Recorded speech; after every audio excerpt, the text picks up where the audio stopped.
Class 7th chapter first integers. हमने addition of integers तक पढ़ लिया था। अब जो टॉपिक है वो है absolute value of integer. Absolute value होती क्या है? एब्सोल्यूट वैल्यू के लिए हम यूज करते हैं मॉड। जैसे कोई इंटीजर एन इंटीजर है और उसकी एब्सोल्यूट वैल्यू निकालनी है तो ये एन रहेगी।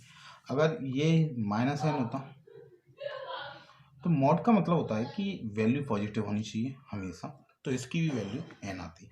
इसका मतलब कुछ ऐसे कह सकते हैं कि अगर हमें एक कोई इंटीजर अपने आप से हमने ले लिया, मान लीजिए 12 ले लिया, अब इसकी एब्सोल्यूट वैल्यू निकालनी है तो ये 12 ही आएगी। ठीक है, अगर -15 होता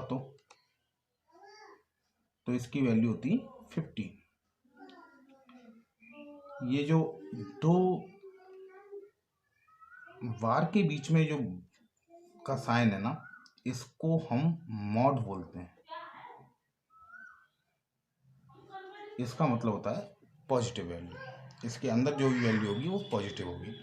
ठीक है, कंपेयरिंग इंटीजर्स हमने नंबर लाइन पढ़ी थी।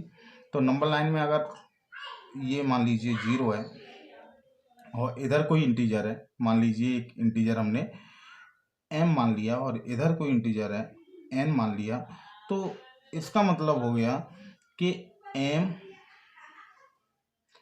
ग्रेटर है n से। अगर m राइट की तरफ है और n लेफ्ट की तरफ है तो m ग्रेटर है n से। ठीक है, अगर ये दोनों एक ही पॉइंट पे हैं, यहीं पे m है और यहीं पे n है, तो इसका मतलब हो जाएगा m इक्वल है n के। और अगर m इधर की तरफ हो और n इधर की तरफ हो, मतलब m लेफ्ट पे हो और n राइट पे हो, तो इसका मतलब हो जाएगा कि m is less than to n। तो ये कंपेयरिंग इंटीजर्स हैं जिन्हें हम नंबर लाइन के थ्रू राइट और लेफ्ट पे देखते हैं। अब आते हैं एडिटिव इनवर्स पे। एडिटिव इनवर्स एडिशन हम जानते हैं, तो एडिशन मान लीजिए अगर एक कोई इंटीजर है +n, तो इसका जो एडिटिव इनवर्स होगा वो होगा -n। 0 अगर कोई इनवर्स है तो 0 का एडिटिव इनवर्स 0 ही होगा, क्योंकि 0 इज नाइदर पॉजिटिव और नॉन नेगेटिव।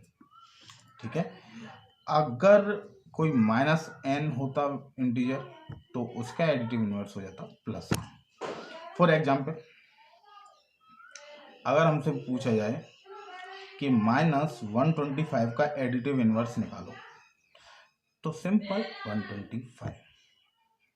ठीक है,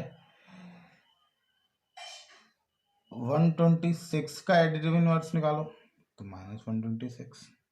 इस तरीके से हम एडिटिव इनवर्स करते हैं। ठीक है, फर्दर इंफॉर्मेशन के लिए आप इस चैनल को सब्सक्राइब कर लीजिए और बेल आइकन दबा दीजिए ताकि आपको नोटिफिकेशंस मिलते रहें। Okay, thank you.